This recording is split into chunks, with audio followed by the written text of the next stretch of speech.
Welcome to Tagalog Recap Flix. Kilalanin natin si Shin, isang veteran player na may mataas na rank ang biglang napunta sa isang larong 500 years ang layo sa kanyang panahon. Hindi lang siya incredibly powerful, kaya niyang talunin ang lahat, pati ang kanyang mga dating tauhan ay naging mga kilalang bayani din. Sa simula ng laro na tinatawag na death game, walang paraan para makalabas, pagkamatay, talagang mamamatay ka. Nang matapos niya ang laro at nagawang tulungan ng lahat ng players makalabas sa game, susubok na sana siyang lumabas din, kaso bigla siyang napunta 500 years in the future, sa parehong game pa rin, akala niya ay nakalabas na siya, pero bumalik ang game interface, at nakita niya ang kanyang overpowered stats. Sinubukan niyang lumabas ulit pero wala na ang exit button at offline ang kanyang friend list. Doon niya na-realize na nasa loob pa rin siya ng laro. Dahil narito na din siya, tinanggap na lang niya ang sitwasyon. Bumalik siya sa kanyang home base, ang Moon Sanctum.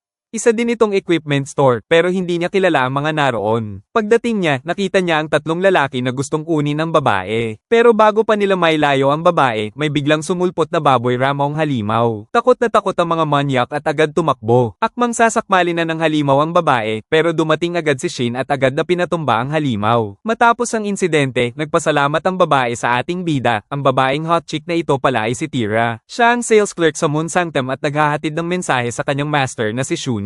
Nang marinig ni Shin si Shuni, ang pangalan ng kanyang master, agad na na-excite ang bida natin dahil si Shuni ang isa sa kanyang mga NPC na tumulong sa kanya sa laro. Ngunit hindi alam ni Shin kung paano niya ipapaliwanag kay Tira ang totoong relasyon nila ni Shuni, kaya sinabi niyang kakilala na lang siya ni Shuni at tinanong kung maaari niyang sabihin sa kanyang master na bumalik na siya. Ngunit sinabi ni Tira na kailangan niyang magbayad para maghatid ng mensahe sa kanyang master, 100 na po bawat isa. Ngunit si Shin ay mayroon lamang gold coin, ang pera sa laro. Ngunit nang makita ni Tira ang gold coin, nagulat ito. Nakuha ni Shin ang gold coin mula sa item box, limitadong high level na tao at tanging hari at elders lang pwedeng gumamit ng item box. Isang gintong barya lang ay nagkakahalaga na ng higit sa 10 bilyon. Nagulat si Shin dahil ito lamang ang pinakamaliit na pera sa laro noon. Na-curious si Tira sa totoong pagkatao ni Shin dahil sa mga pinapakita nito. Gayunpaman, nang malaman niyang ang lahi ni Shin ay isang high-level na tao, mas nagulat si Tira dahil 500 taon na ang nakalilipas, biglang nawala ang lahat ng high-level na tao dahil sa isang insidente. Nang marinig ito, na-realize ni Shin na ang insidente na tinutukoy ni Tira ay ang pagkatalo niya sa Big Boss at ang paglabas ng lahat ng mga manlalaro sa parehong oras na nagresulta sa kanyang paglalakbay sa mundo ng laro 500 taon mula ngayon. Kaya, para pasalamatan si Tira sa impormasyong ibinigay niya, nagpa siya ang ating bida na ibigay sa kanya ang gold coin bilang regalo. Sa una pakipot, ayaw tanggapin ni Tira dahil masyadong mahalaga ito. Nang masigurado na niyang hindi na ito babawiin ni Shin, kinuha na din niya ang barya dahil sa sobrang saya hindi niya sinasadyang maipit ang kanyang hinaharap. Sandaling natulala si Shin sa kagandahan at alindog nito.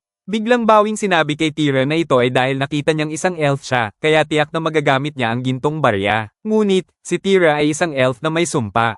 Ang sumpa na ito ay nakakaakit ng mga halimaw, kaya't pinoprotektahan siya ng kanyang master sa pamamagitan ng paglalagay ng isang barrier sa paligid ng kanilang store. Habang nasa loob ng bahay, ligtas siya mula sa mga halimaw. Kaya't ito ang dahilan ng sagudin siya ng halimaw ng tangkain ng 3 manyak na ilabas siya sa barrier. Nang malaman ni Shin ang dahilan, nagpasya siya na tulungan si Tira na alisin ang sumpa. Para kay Tira, walang lunas ang sumpa, pero para kay Shin, simpleng solusyon lang ito. Agad niyang ginamit ang kanyang magic para alisin ang sumpa kay Tira. Bagamat nawala na ang sumpa, hindi pa rin ganap na bumalik ang dating kulay ng buhok ni Tira. Pero maganda naman, parang may highlights siya, di ba? Lumabas silang dalawa ng bahay at naglakad-lakad. Nang makita nilang walang halimaw na umaatake kay Tira, nakumpirma nilang nawala na ang sumpa. Bilang pasasalamat, binigyan ni Tira si Shin ng isang sulat ng pagpapakilala sa Moon Sanctum. Makakatulong ito kay Shin na maglakbay ng mas madali sa mundong ito. Tulad ng sinabi ni Tira, sa pamamagitan ng sulat na ito, diretso na makakapasok si Shin sa lungsod, hindi na siya kailangang pumila para sa pagsusuri. Nang magparehistro siya bilang isang adventurer sa guild ng mga adventurer, hindi na rin niya kailangang dumaan sa proseso ng pagpaparehistro. At mas nakakagulat pa, personal siyang sinalubong ng presidente ng guild. Astig, di ba? Ayon sa presidente, ang sulat na ito ay nagbibigay ng karapatan kay Shin na hindi na kailangang sumailalim sa pagsusuri saan man siya magpunta, at malayang makakapasok sa anumang guild ng mga adventurer sa iba't ibang lugar. Sa ilang bansa, maaari pa siyang makipagkita sa hari ng direkta. Lahat ng ito ay dahil sa impluwensya ni Shuni. Hindi inaasahan ni Shin na ang dating NPC na nagsilbi sa kanya ay naging makapangyarihan matapos ang 500 taon. Matapos magparehistro nagrehistro bilang isang adventurer, nagpalit ng outfit si Shin at nagpunta sa labas ng lungsod upang mangolekta ng mga halamang gamot. Ngunit bago pa man siya makahanap ng halamang gamot, nakita niya ang isang nakakatakot na kalansay, isang skull-faced jack. Makikita ang level nito na 350. Alam ni Shin na kung hahayaan niya lang ito, maraming tao ang mapapahamak. Ngunit nang makipaglaban siya, na-realize niyang hindi ordinaryo ang kalansay na ito. Isang undead monster, pero may hawak itong light type sword. Dahil sa kakaibang kombinasyon na ito, determinado siyang patayin ito para malaman kung ano ang kayang ibigay nito. Paulit-ulit niyang sinugod ang kalansay gamit ang kanyang espada, ngunit napagtanto niyang malapit na itong masira. Isang pag-atake na lang ang natitira, kaya't ginamit na niya ang kanyang pinakamalakas na atake para patumbahin ang kalansay.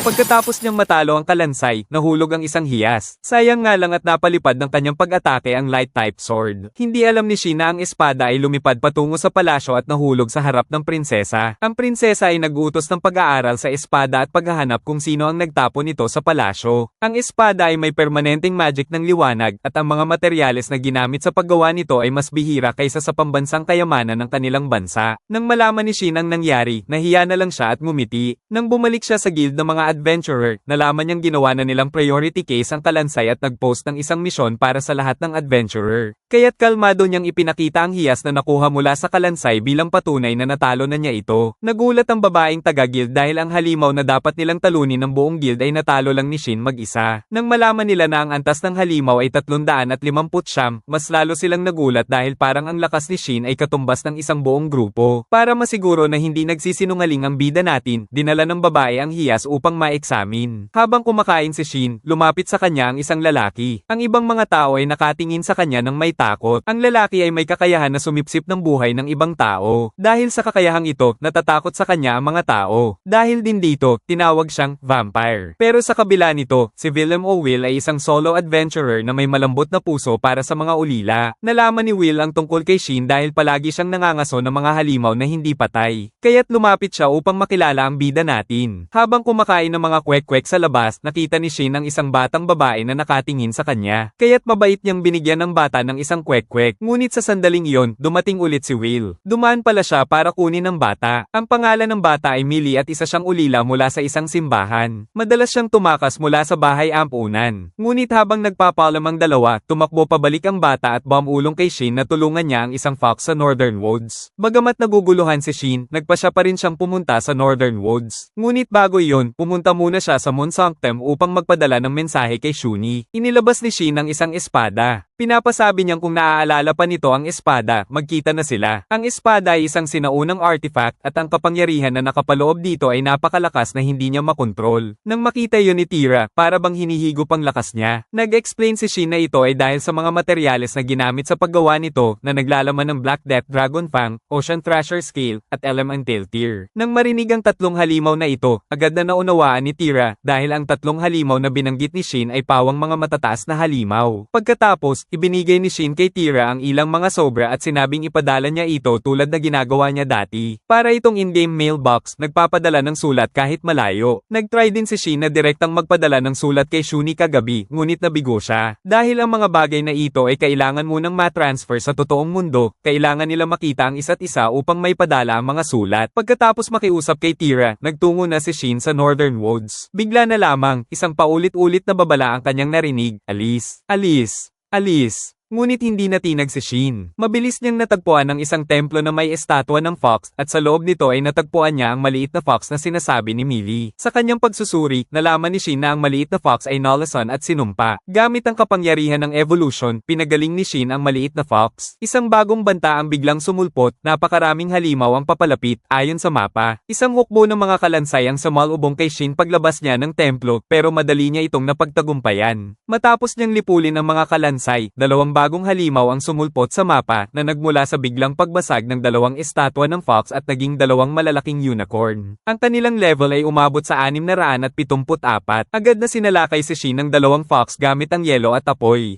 Ginamit niya ang Shadowbind upang atali ang mga ito, pero nagawa ng mga fox na mailigaw siya gamit ang isang ilusyon. Dahil dito, nahirapan siya makita ang pag-atake ng dalawa. Isang biglaang paggalaw ng fox ang humantong kay Shin sa isang mahiwagang liwanag na nagmumula sa circle, agad na pumunta si Shin sa ibabaw nito. Mula sa posisyong ito, nakita niya ang dalawang fox. Mas madali na ang lahat kay Shin para patumbahin ang mga ito. Matapos niyang talunin ang dalawang fox, tiningnan ni Shin ang mga katangian ng maliit na fox at laking gulat nito nang matuklasan niya na ang maliit na nilalang na ito ay isang elemental monster, isa sa pinakamataas na antas na halimaw sa laro. Ngunit ayon sa kaugalian, ang hitsura nito ay dapat na isang tao o isang malaking fox. Hindi niya kailanman narinig ang tungkol sa isang maliit na bersyon. Matapos siyang iligtas ni Shin, nagpa siya ang elemental fox na sumunod sa kanya at maging kanyang alagang hayop. Kasabay nito, natanggap na ni Shuni ng sulat galing kay Tira at nagtaka siya kung bakit. Parang may kakaiba siyang naramdaman pagkatapos basahin ang sulat. Ang nasabi lang niya ay, Master,